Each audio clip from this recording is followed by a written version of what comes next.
So I'm concerned that student debt is literally destroying a generation, and I don't know how much longer our society can handle it. I know that sounds super dramatic, but when I hear about people paying off their student loans for years only to end up owing more than they started with, I can't help but think that something is broken here. This top number is the amount of loans that I took out to get a bachelor's degree. This number under it is the amount that I owe now. I have seen so many stories like that on the internet and from people I personally know, and the stats do not paint a great picture either. So this is Cara Nicole, or maybe Cara Nicole. I'm not exactly sure at this moment in time, but she's a personal finance YouTuber that I discovered rather recently, and I will say for the overwhelming majority of her videos, I actually really like them. I think that Americans are significantly lacking in personal finance education. I've actually made a couple of videos on my channel in the past on this topic, but the fact is, somebody who goes in depth on a bunch of different issues to try to help people get their money to work for them, I think overall is a net positive for the internet.com and a net positive for society. So I'm actually going to recommend that you unironically subscribe to this channel, even though Cara put out a video about a month ago that I couldn't disagree with more if I actually tried, because this particular video topic is on the issue of student loans. And just like that thing that always tends to happen when somebody is an expert or really smart in one area, but then they deviate to a completely different area and their personal politics overwhelm their opinions, this video is full of truisms and ridiculous takes that are just not supported by reality. I mean, again, she makes these like blanket statements that you're just supposed to accept just because it's the premise. Because higher education used to be seen as a public good worth subsidizing during the mid-20th century. It was an investment in the country's future, which makes sense, right? We all benefit when we have an educated society. Education is better when it was treated as a public good. We all benefit from an educated populace. These are just truisms that you need to accept, and never should you ever question your premises. Never should you actually check those premises, because they might be what's at odds. And this is why the ultimate conclusion of Cara's video, unironically, is her basically advocating for the very same policies that got us into the student debt crisis without even knowing it. And that's what we're going to talk about today. But before we do, I want to thank everybody who supports me and helps me pay off my non-existent student loans over at actualjusticewarrior.com/join. College was not always so expensive. I went to Duke University for undergrad, and this coming school year, their tuition is over $70,000 a year. Once you add room and board in, you are looking at spending over $94,000 a year. Even crazier, in 1950, tuition for schools like Duke cost $500 a year. That's only about $6,700 in today's money. So Cara starts by talking about the 1950s and how it used to be you were able to work a summer job in order to pay off your tuition, and she ends up comparing the tuition for Duke University when she attended, which was about $20,000 less than what it is right now, coming in at around $70,000, and that doesn't even factor in room and board, which could run you an extra $20K, thus making the tuition cost for Duke University at around $90,000. Now, of course, Cara ends up doing what we often see people do whenever they talk about how college used to be affordable. They bring up Ronald Reagan and the Republicans. Because higher education used to be seen as a public good worth subsidizing during the mid-20th century. It was an investment in the country's future, which makes sense, right? We all benefit when we have an educated society. It makes us more competitive, more rich, but that sentiment started changing in the 1970s. And I didn't know this until recently, but that change was largely pushed by Ronald Reagan when he was California's governor. Before him, California's state colleges had been free for more than a century. Now, first of all, this is funny for a number of reasons. Obviously, if you guys are watching, you could actually see that she's running a TikTok video as B-roll, and even though the volume is turned down, you could actually see in the subtitles in the TikTok video that this person mentions the proletariat. So this is obviously a very left-wing biased source that she is pulling information from, talking about how she just learned this from a very biased source that she decided to accept just without question because it already confirms her priors, and it was really shocking to her that the Republicans ended up attacking in this way. And the way that people talk about this is also hilarious because it's essentially the way that Avatar: The Last Airbender's opening talks about when the Fire Nation attacked. Like everything was in balance and then the Fire Nation attacked. Now again, this is a perfect example of somebody who does not question their premises. They they actually end up having a conclusion and they end up finding information in order to support their route to the conclusion to make it look like they're going forward rather than working their way back. And a perfect example of a premise that you guys should all check for yourselves is that opening of Avatar: The Last Airbender, because we're told the Fire Nation is a bad guy. But the thing is, if you actually watch the series, one of the things that you'll ultimately end up discovering is that in the Water Tribe, the Earth Kingdom, and the Fire Nation, benders and non-benders coexist and play different roles in society. And the Fire Nation had a very advanced industrializing economy that they wanted to spread around the world.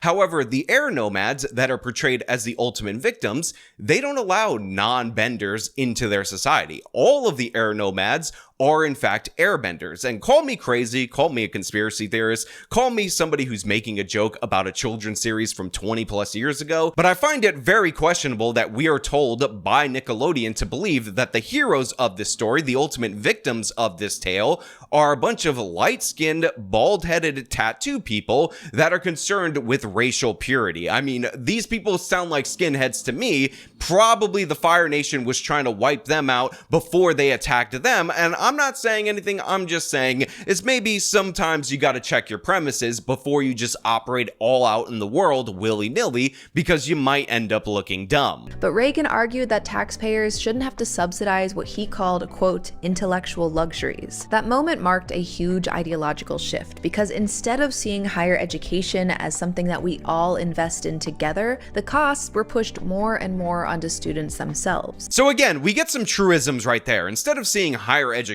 as something that we all invest in together, the costs were pushed on to students themselves. And again, this is portrayed like a horrible thing. She also said that California public universities were free for like 100 years. And this is one of the things that, again, some context should be added before we just judge the change like it's a terrible, awful, bad thing. Because if you look at a chart of college enrollment, and by the way, Reagan made these changes in and around the 70s, what you'll see is that in 1870, 100 years ago, when California public universities started being free, we had 0.1% of the population acting as college students, as compared to the 7% that we have right now. But just prior to the changes that were made in California, we see a significant jump in college enrollment at around 1965. More on that a little bit later, but it's just important for you guys to understand that what we saw at that time was surging costs of providing these services for free. So what the Reagan governorship decided that they wanted to do is have the people who, by the way, are graduating and going to high-end careers pay a little bit more of those costs, because again, you have the overwhelming majority subsidizing an elite minority in order for them to get higher education and make significantly more than the general population that is covering that education in taxes. So again, none of that context is actually given to you for why these changes were made at the time that they were made. We just get a truism about how we used to see education as an investment that all of us put in, because, you know, we all agreed to that as a society, but now we see it as an individual responsibility, because guess what? The individuals benefit significantly from getting that college education off the backs of the taxpayers. In addition to that, this also implies that like education spending, and specifically higher education spending, reduced at the state and local level. But if you look at this chart, one of the things that you will see for yourself is that higher education spending was not cut.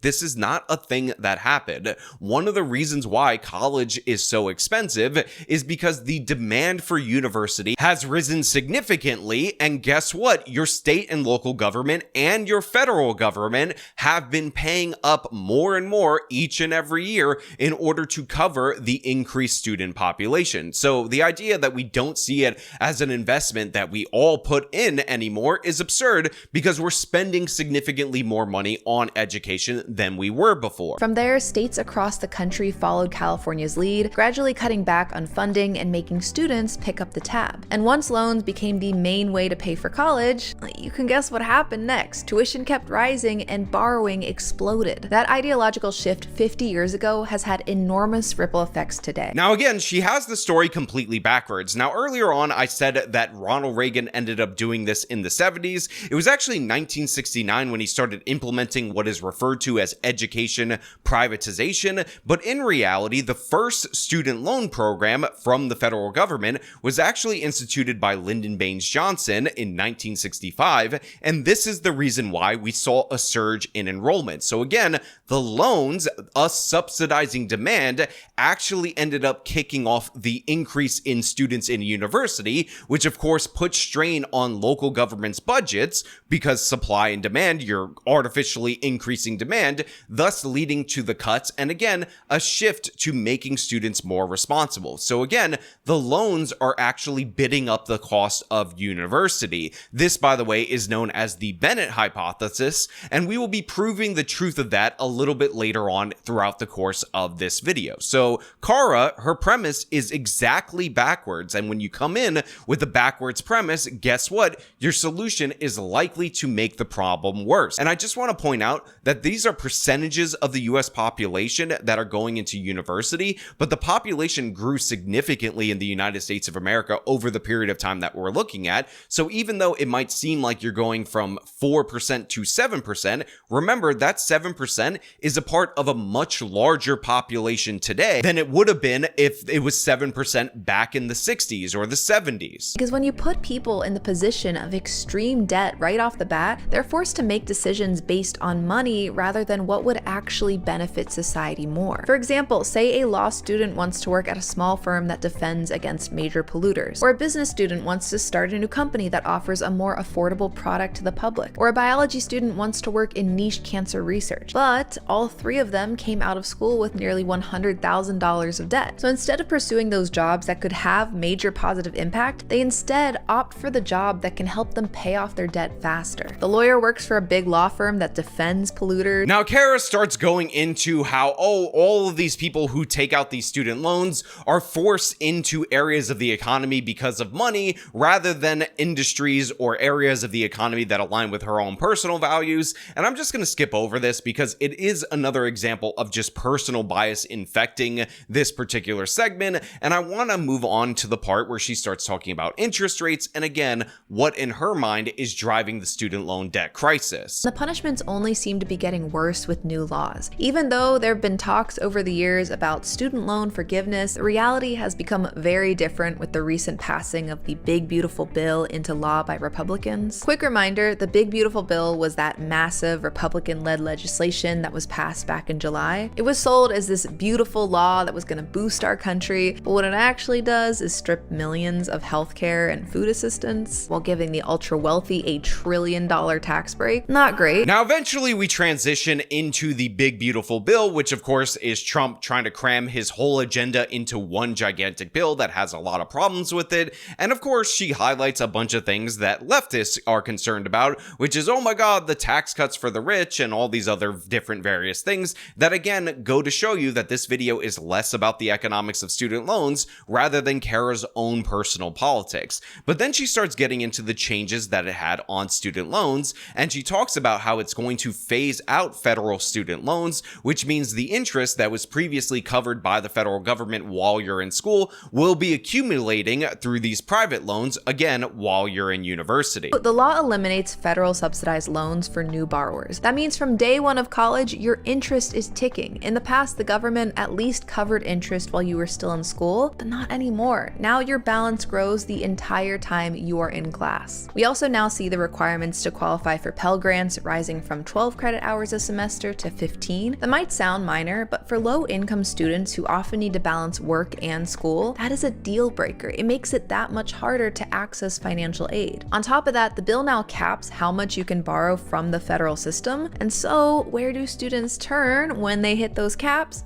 they gotta go to private loans, which unlike federal loans come with sky-high interest rates, no income-based repayment, and almost zero protection. Now here's the thing, that might all sound bad superficially, which again is about as well as Cara looked into this before she repeated it on her channel, but in reality, is lower interest rates and again not having you accumulate interest while you're in university something that is going to incentivize people to borrow more or less money while they're in university? This is something that is never thought about for these people who are advocating for subsidizing demand, even though, again, it has absolutely devastating consequences on the cost of university. Because for those of you who are unaware, President Obama in 2010 actually nationalized student loans. So most of the loans became under the control of the federal government going forward, and they were subsidized in the way that Cara is advocating for. Now, again, the premise of this is that the federal government would subsidize the loans, the interest rates would be lower, and that would mean that college would be less burdensome for university students than it otherwise would have been if they were dependent on student loans. And it was considered a really big deal because in 2010, college debt in the United States of America, student loan debt, was at about $860 billion. However, what happened in the 15 years since? The college tuition debt problem in the United States of America went up by nearly $1 trillion. For the entire history of the country, college debt got to the point where it was $860 billion, and then in just 15 years, it grew by nearly $1 trillion to $1.7 trillion. And this is because when you offered people lower interest rate loans, that made them more interested in borrowing, that enticed and stimulated that demand, so the universities raised tuition in response to that increased demand. And in fact, this is what I refer to as the Bennett hypothesis. Anytime you increase the ability for the students to borrow money, university tuition ends up going up as a correspondence to that, to which people like Cara would respond that you need to subsidize it more, thus perpetuating this problem. And what's frustrating about watching Cara in this particular video is that she can perfectly recognize this exact phenomenon when it comes to home ownership and how low interest rates stimulate demand, how loosening standards for borrowers ends up again stimulating demand, and that ultimately led us to a housing crisis. And again, it led us to an additional affordability in terms of housing crisis because all these different various people are just bidding up the price of the limited inventory that is housing in the United States of America. So she gets that concept in one area, but in this particular area, we have willful blindness. We're supposed to blame Ronald Reagan because we don't see education as a public good we all invest in anymore, when in reality, it would blow out the state budgets if we were to try to subsidize all the students in public university so that they didn't pay a dime in tuition. It's just an insane idea, and all of these different methods of lowering interest rates, suspending interest for a certain period of time while people are working through university, ultimately ends up leading to a situation where, guess what, they're incentivized to borrow significantly more money. And Cara earlier on made the point about how she was too young because she was making goofy videos on the internet.com to understand what was the significance of what she was asked to borrow when she went to university. And look, this is true for a lot of people, but I will just point out that when I was 19 years old, I was fully aware that student loan debt again could not be discharged through bankruptcy, and you guys have heard me tell this story before, but I actually wanted to go to culinary school. My mom took me to tour culinary school, and one of the things that really I found off-putting while I was there is that I was taken to the financial aid office first and foremost to figure out not only how much I could borrow, but how much my mother could borrow, and wouldn't you know it, basically what me and my mom combined could borrow together was the exact cost of the tuition. And this is something that we see time and time again with described as for-profit universities, that essentially they try to make their costs what people can borrow or what they can get from Pell Grants, or in the case of returning veterans, their exact cost of college benefits. And this has been the source of many a scandal throughout the decades, but in reality, whenever you set up a system where you're doling out money, people are going to set up ways in order to receive that money. It's called rent-seeking behavior, And again, none of this is acknowledged by Cara. I mean, this reminds me of when Kamala Harris was running for president back in like 2019, 2020, and she ended up doing this Now This video where she talked about how she wants a federal program where if you spend more than 30% of your income on rent, you will get federal subsidies in order to offset the costs. And people were celebrating this. In fact, if you go to the comment section of that video, you will see people saying this is an amazing policy, but in reality, that would incentivize people to spend more on rent in order to get higher apartments or higher quality apartments. Which is why, as part of the solution, I've introduced a bill that we named the Rent Relief Act. The Rent Relief Act says that if you spend more than 30% of your income on rent and utilities, you'll get a portion of that money back. It's that straightforward. So essentially, you're subsidizing demand in a market where prices are already too high because guess what? The issue in housing is supply, not demand. And all of these demand side subsidies have the same result, and yet people refuse to see this time and time again. On top of that, the bill now caps how much you can borrow from the federal system. So Cara right here talks about the cap imposed on student loans, which are lifetime caps. And by the way, on Pell Grants, they want you to go full-time to university. So instead of 12 credits, they want you to go for 15 credits in order to maintain that. And again, these measures are put in place and pitched to us as a bad thing by Cara, but in reality, capping or reducing how much you're subsidizing students, the demand side of the equation, can possibly lead to better results in university tuition. And in fact, a month ago when I decided to make this video, I was going to make this argument in a more theoretical sense, based on, again, if you stop stimulating demand, prices can normalize. But in reality, I don't have to make that argument in the theoretical because it was recently announced, and to be clear, this is one university as of right now, that Santa Clara Law University, who has tuition going up significantly each and every year, according to this chart, to the point where it's at around $63,000. After the implementation of this cap, where students can only borrow $50,000 per year from the new loan program that was created by the Big Beautiful Bill, tuition reduced $13,000 to $50K. That is a $13,000 drop in tuition year over year, based on the fact that what was changed was the cap that you could borrow in order to attend these postgraduate universities or postgraduate programs.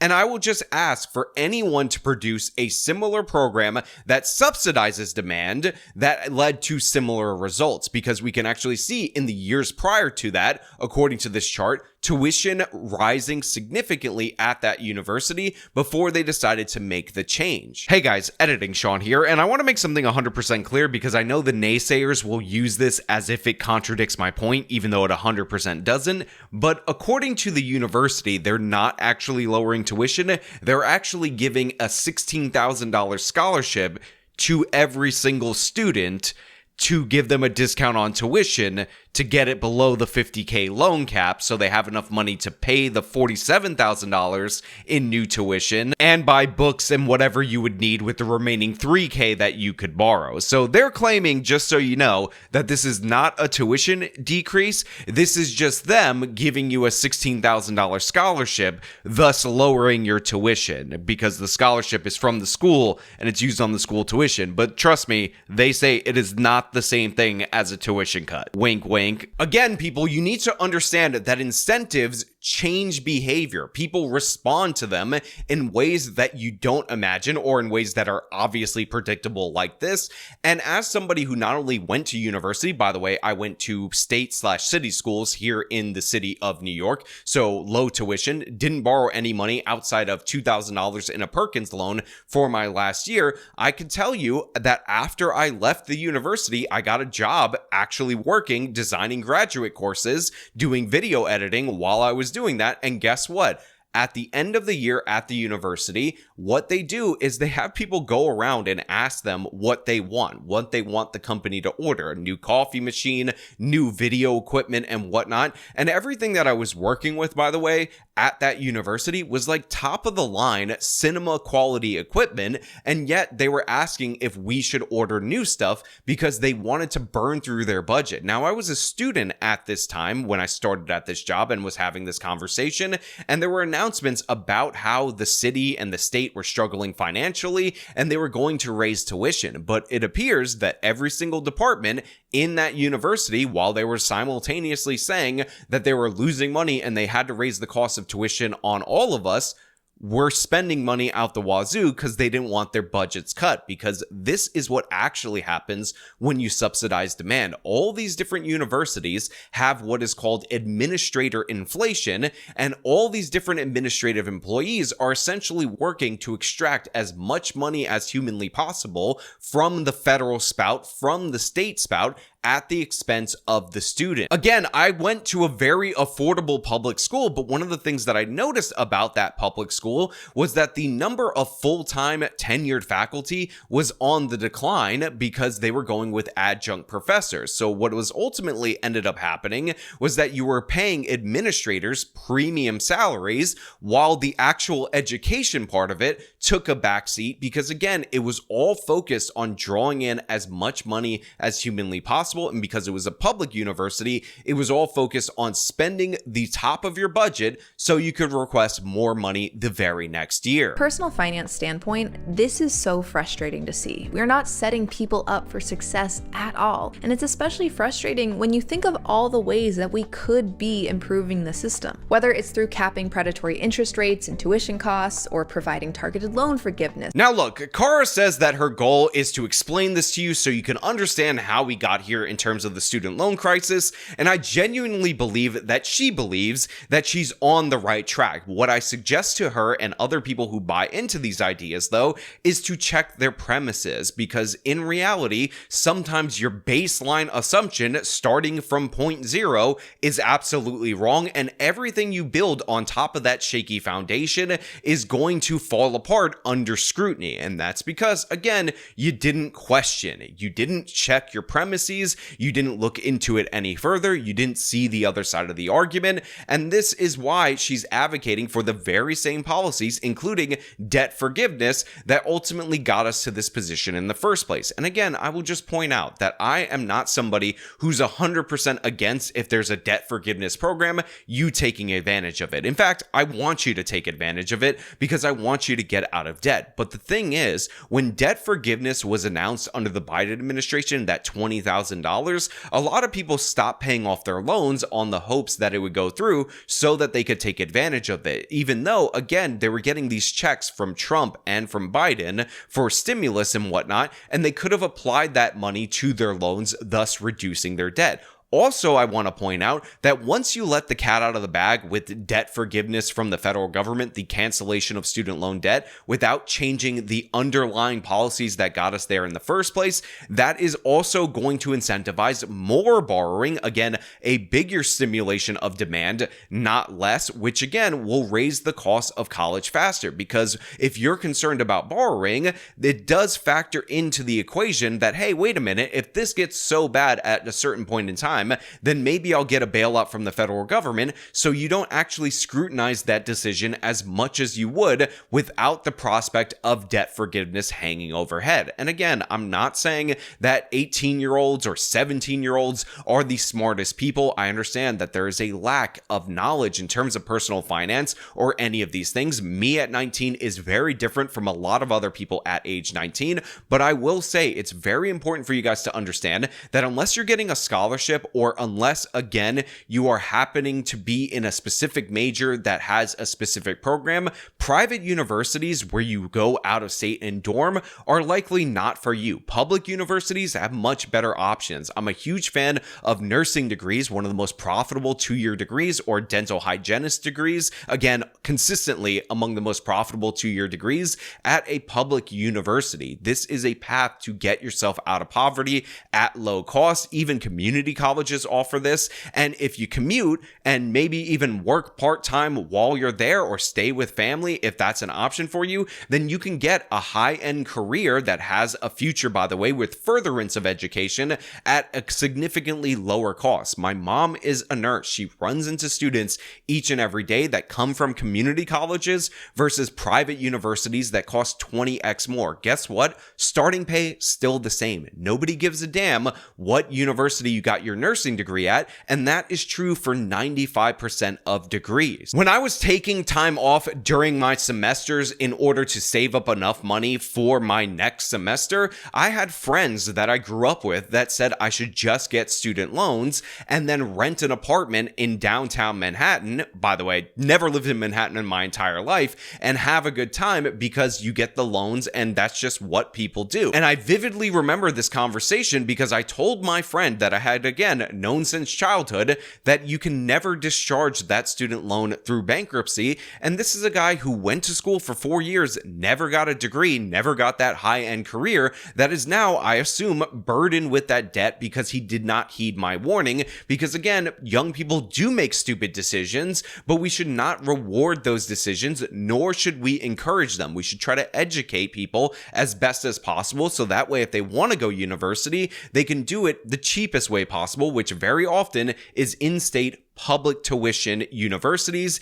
And by the way, apply for as many scholarships as you can possibly get, because again, for 95% of degrees, it doesn't matter what school you go to. But I also want to point out that being knowledgeable about what's going on in current policy can also help you, because if you guys will remember, we had inflation after COVID during the early years of the Biden administration. And I've told you guys this before, but the wife was in law school at the time that was occurring, and she had previously taken out student loans for an accounting degree, a master's before that, and those loans were under a much lower interest rate structure of about 6%, and the new loans coming in would have been at 9%. And since we knew that, we decided to halt the payments other than the minimum on the old loans and cash flow, because the wife actually got a 60% scholarship to her university, the rest of the cost of her current tuition, so she didn't have to take on more high interest debt. And now, at this point in time, a year removed from graduation, she was able to pay off the remaining balance of her previous student loan debt, which, by the way, we had reduced to around $20,000 in case that Biden forgiveness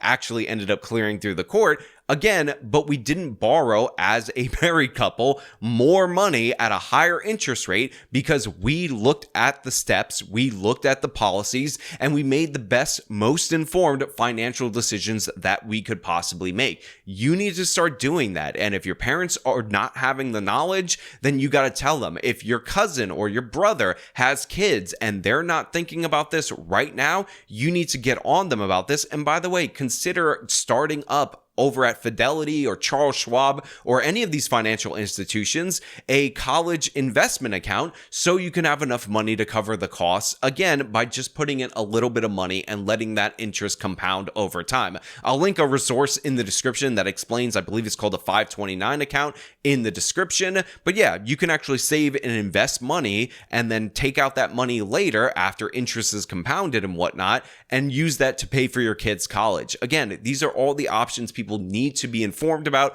so that they can embrace. And what we don't need is people who are personal finance YouTubers and do a good job for the most part, throwing their politics and bringing up TikToks again about the proletariat that are obviously biased, that are giving us the wrong policy prescriptions. But you know what? Those are just my thoughts. I hope this video was very informative to you guys out there in the audience, but I want to know what you guys think down in the comments below. As per usual, if you like this video, show them by leaving a like, subscribe for more content, follow me on my social medias. You can support me via the support links in the description of this video. This has been me talking about the abject nonsense from one of my new, and I like her as a YouTubers.